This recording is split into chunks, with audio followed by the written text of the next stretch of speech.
नमस्कार दोस्तों, मेरा नाम मयंक है और आप सभी दोस्तों का एक बार फिर से आपके अपने चैनल बायो वाला पर स्वागत है। दोस्तों, आज इस वीडियो में मैं आपको अमीनो एसिड के बारे में बताने वाला हूँ। अमीनो एसिड क्या होते हैं, कितने टाइप के होते हैं, किस प्रकार से प्रोटीन का निर्माण करते हैं, कौन से अमीनो एसिड इसेंशियल होते हैं हमारे लिए, नॉन इसेंशियल अमीनो एसिड क्या होते हैं, स्टैंडर्ड अमीनो एसिड क्या होते हैं और नॉन स्टैंडर्ड अमीनो एसिड क्या होते हैं। आज इस वीडियो में हम इसी बारे में बात करने वाले हैं, तो बने रहिए हमारे साथ। तो चलिए शुरू करते हैं दोस्तों। लेकिन वीडियो शुरू करने से पहले जो लोग इस चैनल पर पहली बार आए हैं वो हमारे चैनल को ज़रूर सब्सक्राइब कर लें, क्योंकि मैं आपके लिए इसी तरह की वीडियोस लेकर आता रहता हूं। और जो हमारे सब्सक्राइबर्स हैं वो इस वीडियो को लाइक और शेयर कर दें, और जिन्होंने अभी सब्सक्राइब भी नहीं किया है वो भी लाइक और शेयर कर सकते हैं। तो चलिए शुरू करते हैं। अमीनो एसिड क्या होते हैं? तो अमीनो एसिड, सबसे पहले मैं आपको बता दूं, अमीनो एसिड ऑर्गेनिक कंपाउंड्स होते हैं। ऑर्गेनिक कंपाउंड्स होते हैं अमीनो एसिड।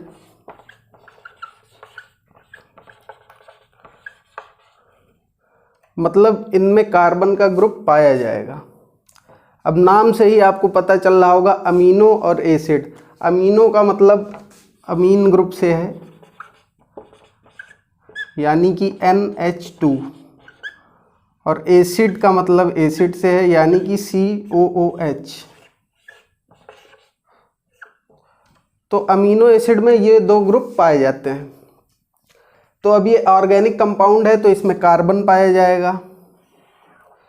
और कार्बन की वैलेंसी कितनी होती है, कार्बन की संयोजकता कितनी होती है? कार्बन की संयोजकता या वैलेंसी 4 होती है। मतलब वैलेंसी से मतलब ये होता है कि कार्बन कितने बॉन्ड बना सकता है। तो कार्बन 4 बॉन्ड बना सकता है। कार्बन की वैलेंसी 4 होती है और ये 4 बॉन्ड बना सकता है। अब अमीनो एसिड है तो एक बॉन्ड पर NH2 ग्रुप लग जाएगा और दूसरे बॉन्ड पर COH ग्रुप लग जाएगा, और एक बॉन्ड से हाइड्रोजन लगा होता है और इधर R ग्रुप लगा होता है या मेथाइल ग्रुप लगा होता है।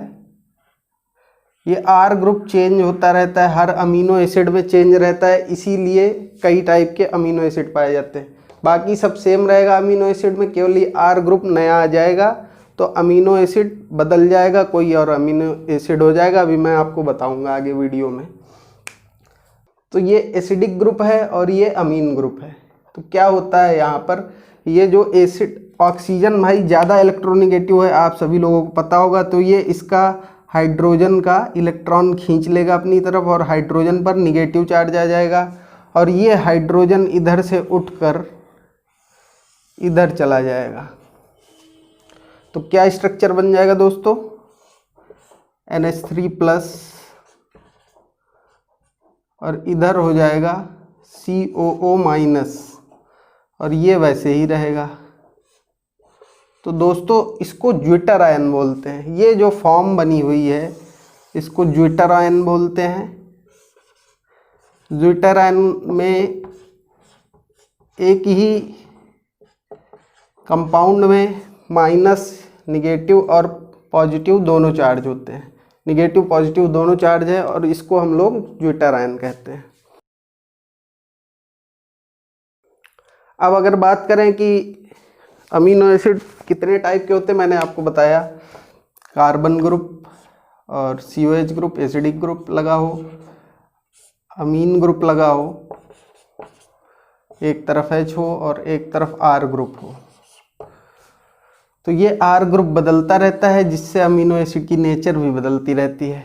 ये R ग्रुप अगर एसिडिक होगा तो एसिडिक अमीनो एसिड बन जाएगा, अगर बेसिक होगा तो बेसिक अमीनो एसिड बन जाएगा, अगर एरोमेटिक होगा ये R ग्रुप तो एरोमेटिक अमीनो एसिड बन जाएगा, और अगर न्यूट्रल होगा तो न्यूट्रल अमीनो एसिड बन जाएगा। तो जो NCERT में आपके कुछ नाम लिखे हुए हैं अमीनो एसिड के, न्यूट्रल अमीनो एसिड हो गया, एसिडिक अमीनो एसिड हो गया, बेसिक अमीनो एसिड हो गया, या फिर एरोमेटिक अमीनो एसिड हो गया, तो उन नामों के बारे में जानते हैं। चलिए सबसे पहले हम लोग एसिडिक अमीनो एसिड की बात करेंगे।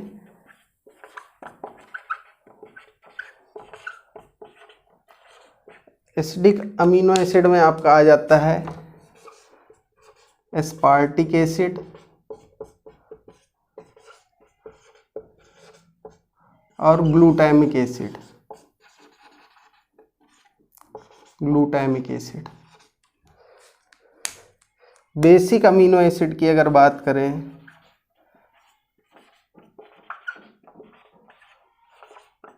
तो बेसिक अमीनो एसिड में आ जाता है आपका लाइसीन,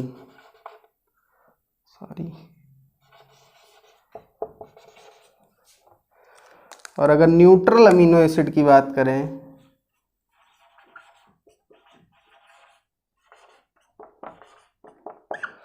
तो न्यूट्रल अमीनो एसिड में आ जाता है आपका वैलीन। और अगर एरोमेटिक अमीनो एसिड की बात करें तो एरोमेटिक अमीनो एसिड में 3 अमीनो एसिड लिखे हैं आपके एनसीईआरटी में, जो कि हैं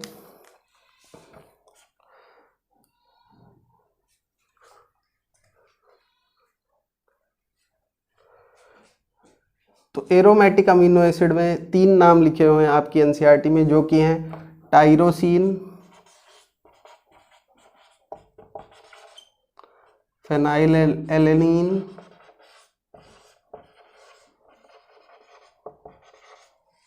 और ट्रिप्टोफैन।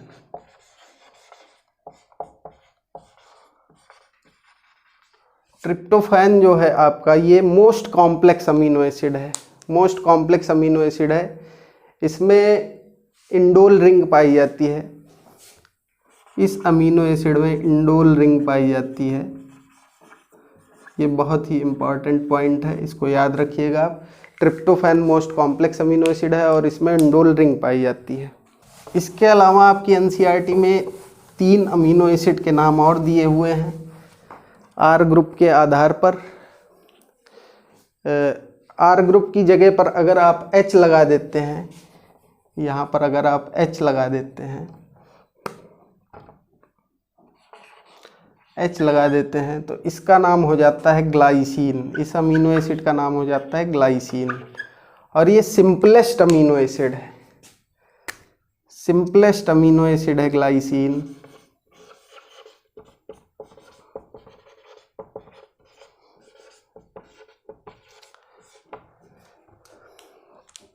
सिंपलेस्ट अमीनो एसिड है और ये एक इकलौता ऐसा अमीनो एसिड है जिसमें कायरल कार्बन नहीं पाया जाता है। नो कायरल कार्बन, कोई कायरल कार्बन नहीं पाया जाता है। इसके अलावा आप बाकी जितने भी अमीनो एसिड देखेंगे उसमें कायरल कार्बन पाया जाएगा। कायरल कार्बन क्या होता है मैं आपको बता दूं, ये कार्बन जो है इससे अगर चारों ग्रुप अलग अलग लगे हुए हों तो उसको कायरल कार्बन कहते हैं। और अगर कोई भी ग्रुप सेम हो, जैसे देखिए ग्लाइसिन में H है, इधर भी H लगा है, इधर भी H लगा है, तो इसमें कायरलिटी नहीं है, कायरल कार्बन नहीं पाया जा रहा है। बाकी जितने भी अमीनो एसिड होंगे वो कायरल कार्बन वाले होंगे।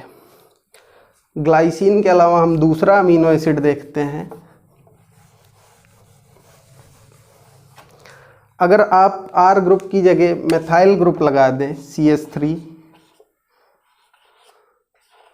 मेथाइल ग्रुप लगा दें तो इस अमीनो एसिड का नाम हो जाता है एलेनीन। एलेनीन।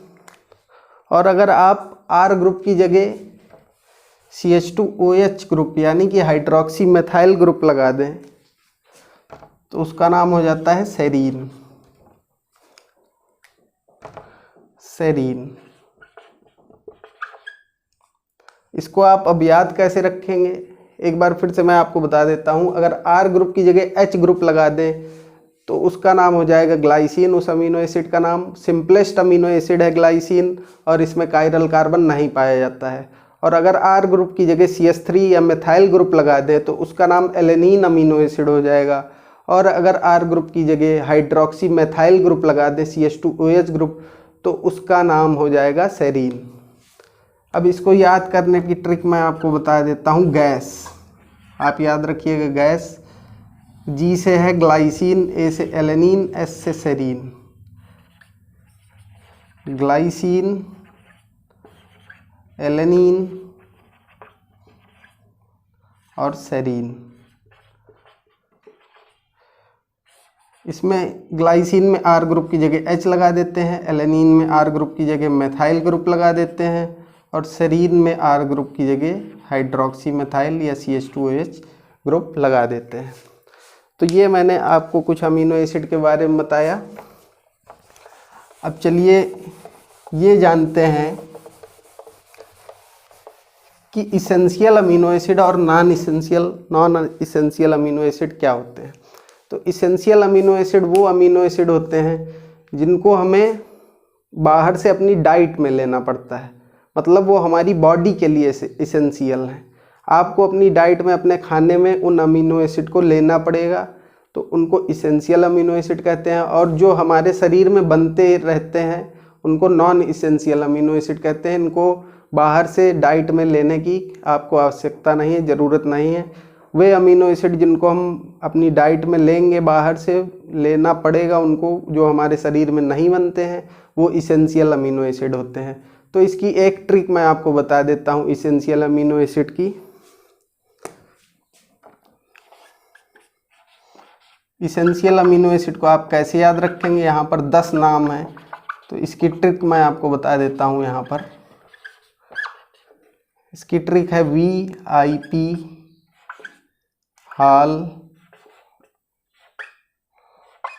में TT, VIP हॉल में TT, ये ट्रिक है, आप इसको याद रखेंगे। VIP हॉल में TT। V से हो जाएगा आपका वैलीन, ये मैं आपको बता चुका हूँ, एक न्यूट्रल अमीनो एसिड है। I से हो जाएगा आइसोल्यूसिन। P से हो जाएगा फेनाइल एलेनिन, फेनाइल एलेनिन। और H से हो जाएगा हिस्टिडीन, हिस्टिडीन। A से हो जाएगा आर्जिनिन, L से हो जाएगा लाइसिन, और इस L से हो जाएगा ल्यूसीन। M से हो जाएगा मेथियोनिन, T से हो जाएगा ट्रिप्टोफैन,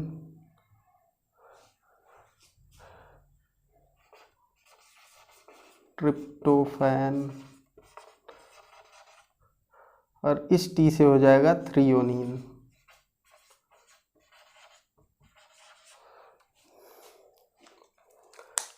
तो इसकी ट्रिक है ये इसेंशियल अमीनो एसिड की, VIP हॉल में TT।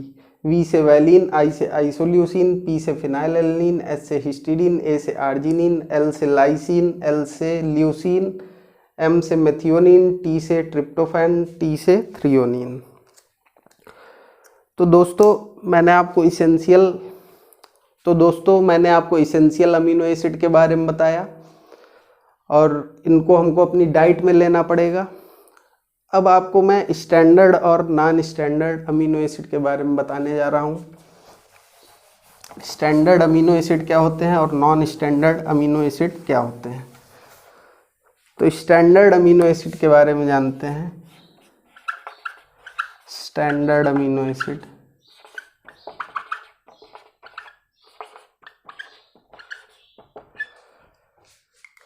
स्टैंडर्ड अमीनो एसिड वे अमीनो एसिड होते हैं जो प्रोटीन का निर्माण करते हैं। एक बार फिर से मैं आपको बताऊं, स्टैंडर्ड अमीनो एसिड वे अमीनो एसिड होते हैं जो प्रोटीन सिंथेसिस में भाग लेते हैं, प्रोटीन का निर्माण करते हैं। उन अमीनो एसिड को स्टैंडर्ड अमीनो एसिड कहते हैं। आपकी जो पुरानी NCERT थी उसमें दिया गया था कि प्रोटीन के निर्माण में 20 अमीनो एसिड भाग लेते हैं, और आपकी जो नई अभी NCERT आई हुई है उसमें 21 अमीनो एसिड को स्टैंडर्ड अमीनो एसिड लिखा गया, माना गया है। तो हम 21 अमीनो एसिड को मान के चलते हैं कि ये स्टैंडर्ड हैं और प्रोटीन के निर्माण में भाग लेते हैं। और जो नॉन स्टैंडर्ड अमीनो एसिड होते हैं वो प्रोटीन का निर्माण नहीं करते हैं और इनकी संख्या थाउजेंड्स में है।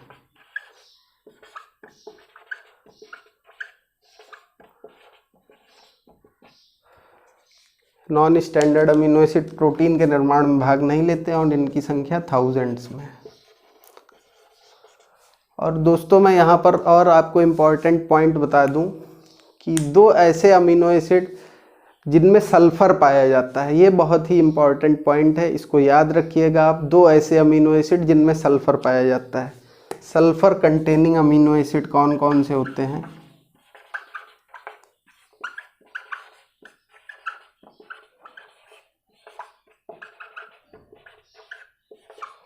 सल्फ़र कंटेनिंग अमीनो एसिड सबसे पहला आपका आ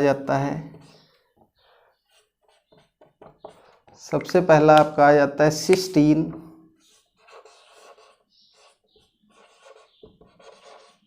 दूसरा आ जाता है मेथियोनीन। सिस्टीन और मेथियोनीन ऐसे अमीनो एसिड हैं जिनमें सल्फ़र पाया जाता है। तो दोस्तों ये अमीनो एसिड जो होते हैं ये प्रोटीन का निर्माण करते हैं। अमीनो एसिड जब आपस में जुड़ जाएंगे तो पॉलीमर एक बना लेंगे और उसी पॉलीमर को प्रोटीन हम लोग कहते हैं। तो प्रोटीन की मोनोमर फॉर्म क्या है? अमीनो एसिड है, या फिर अमीनो एसिड का पॉलीमर क्या है? प्रोटीन है। तो दोस्तों आज मैंने आपको अमीनो एसिड के बारे में बताया, कितने टाइप के होते हैं अमीनो एसिड उसके बारे में बताया, और नेक्स्ट वीडियो में मैं आपको ये बताऊंगा कि अमीनो एसिड किस प्रकार से प्रोटीन का निर्माण करते हैं और प्रोटीन कितने प्रकार की होती है, कैसे प्रोटीन का निर्माण होता है। इन सब बारे में अगले वीडियो में मैं आपको बताऊंगा। और उम्मीद करता हूं दोस्तों आपको ये वीडियो पसंद आया होगा। अगर वीडियो पसंद आया हो तो लाइक बटन ज़रूर दबाइएगा और अपने दोस्तों के साथ शेयर भी करिएगा। और हाँ, हमारे चैनल को सब्सक्राइब करना बिल्कुल मत भूलिएगा, अच्छा लगेगा अगर आप सब्सक्राइब करेंगे। और दोस्तों अगर आपको किसी टॉपिक और वीडियो चाहिए तो नीचे आप कमेंट बॉक्स में हमें बता दीजिए, मैं उस टॉपिक पर वीडियो बनाने का पूरा प्रयास करूँगा। तो दोस्तों आप सभी का वीडियो देखने के लिए बहुत बहुत धन्यवाद।